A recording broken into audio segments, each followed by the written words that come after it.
Hello and welcome to the DrDoctor Expert Sessions, this week at the Chelsea Westminster Hospital. My name is Netta Nyrhinen and I'm the Head of Communications at DrDoctor. I'm really excited to be joined today by Rob Hodgkiss, Deputy CEO and COO of Chelsea West. Rob has a long history of working in the NHS and a wealth of experience when it comes to emergency planning and responses, which will no doubt have come in handy during a global pandemic. Rob, thank you very much for the opportunity to pick your expert brain today. You're very welcome. So, COVID-19 has had an enormous effect on businesses and services in the country. You must know better than most how the NHS and in particular healthcare delivery has been impacted. How is patient care changing in the post-pandemic world? So I think patient care changed immeasurably during the actual pandemic itself. And I think certainly to your question, in a post-pandemic world, I think there's a range of challenges that we have as organisations. The first is to make sure that patients only attend the four walls of the acute hospital when they absolutely need to. So we need to utilise technology, video consultations, etc., to try and manage patients safely in their own environments so that we don't get into the realms of infection prevention and control measures, etc. I think the other thing for the health service is the cost of the pandemic has been huge, absolutely huge. So we now need to redouble our efforts to treat a whole load of patients that we weren't able to during the pandemic. So the catch-up ask on the health service is massive. So the actual use of resources moving forward is more crucial than it's ever become. Absolutely. Chelsea Westminster is known to be forward-thinking in your use of technology to help deliver care. How did that help you to meet the challenges thrown up by the coronavirus? So I think certainly in a post-pandemic world, what the main advantage of digital technology is we don't want patients coming in unnecessarily. And you know, the reality of life was that they were coming in for appointments they did not really need to be here for. It could be done over video or whatever. So I think that's probably the most significant change that we've seen is the fact that we're now using and consulting with our patients remotely, which makes life so much easier for the patient in particular, not having to rearrange work commitments, childcare, all of those kind of things, which we often forget that they have to do when they need to attend an appointment at the hospital. The virus has started another round of commentary about the future of the NHS. What are Chelsea and Westminster's plans to further modernise your service for the benefit of the patients? Post-pandemic, we've now introduced the full complement of our electronic patient record at our other site at West Middlesex, so we're continuing on that digital journey and we're always looking for opportunities to enhance the way that we communicate with our patients. There's still a lot of duplication, there's still a lot of manual effort in the way that we run the operations of the hospital, so we're on a constant journey to sort of improve that and reduce the amount of interactions that we have to have across the entire journey from start to finish. Mm-hmm. DrDoctor, like many other health tech companies, have had to think quick and rally up to support the NHS cope with the increased demand in the last 6 months. The national news have been filled with discussions on the looming patient backlog and how to ensure every patient gets care.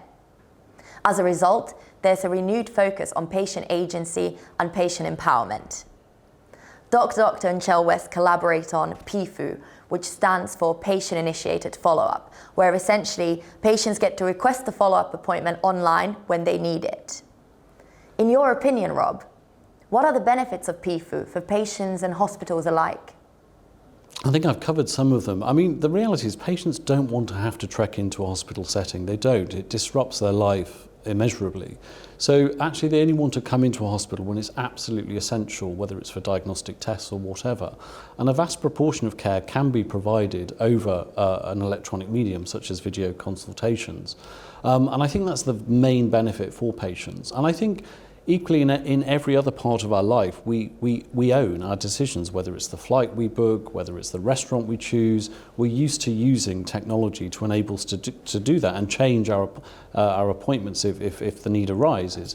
That's no different for a patient, and they should be able to choose within reason when is suitable and reschedule their appointments if necessary. And again, with patient-initiated follow-up, actually putting the patient at the centre and having them feel empowered to decide themselves whether they need to come back and not waste the precious resource that we have available to us is a hugely important thing. And are there any negatives? Not that I can think of right here, right now. I'm sure there are some, and I think, that there is this perception around technology doesn't work for everybody, and there's this misconception that, particularly the elderly, don't want to use technology. Actually, we found the exact opposite. We found our older patient group are absolutely embracing the new digital world, which is fantastic. And I think COVID helped push that in terms of lockdown, with communications with families, having to use a different way of communicating with your loved ones, your relatives, etc., etc. It's really sped up for us the way that we want to run our hospital operations. Of course. And for a trust, are there financial benefits to PIFU, perhaps through increased clinic utilisation? So I think the obvious one is clinic utilisation. And pre-COVID, I think we were typically running about 10% DNA rates for patients within an outpatient setting. That's now about 4 to 5%, so it's significantly come down.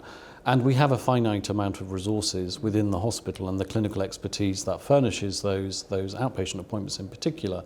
So it's absolutely vital that we make sure that patients are there and that we don't waste NHS resources. When implementing digital transformation, what are the key qualities you look for in your tech partners? So I think transparency is absolutely key, and I think the fundamental success to a really good collaboration is not starting with the solution, is starting with the problem, and collectively really understanding what that real problem statement is that you're trying to solve, and collectively working on it. I think, many people in my position will be being approached daily by a range of companies, certainly post-COVID, offering a new solution for this, that or the other. And I think one of the things that's absolutely key to work with is to try and reduce the amount of interactions you have with different systems and trying to move to a much more integrated approach, one that integrates with your electronic patient record, for example. You don't want another standalone system that doesn't talk or exchange data between systems. So I look for honesty, I want realistic timelines, we have to be absolutely clear we're making the best use of our resources. It can't cost more than the current manual archaic ways that we do stuff. I'm looking to modernise and use efficiencies and use savings to fund whatever that technological solution may be. And finally, my last question to you, Rob, is this. What does having happier, more engaged patients mean to you as a leader? Well, I think there's a couple of things. The obvious one is, happy patients, happy staff. That makes a much nicer place to work for everybody. It reduces complaints, etc., anxiety levels, stress. But I think actually having an engaged patient group is actually where we need to get to in terms of really understanding how we can use the patient voice to modernise our services even more, and have a patient group that is responsive and wants to work with the provider and sees it as part of a core part of their community that they happen to live in. That's fantastic. Thank you very much, Rob, for sharing your expert insight with us today. You're very welcome. I hope it was helpful. As the world of healthcare comes to terms with coronavirus, and the NHS starts to recover and reset, technology is becoming an essential enabler and a key part of healthcare delivery. By empowering patients as active members of their own healthcare journey, everyone benefits. What patient engagement really means is giving people control of their own health. The easiest and safest way to do that is by enabling them to book a follow-up appointment online when they need it. DrDoctor are here to help. Thank you very much for listening.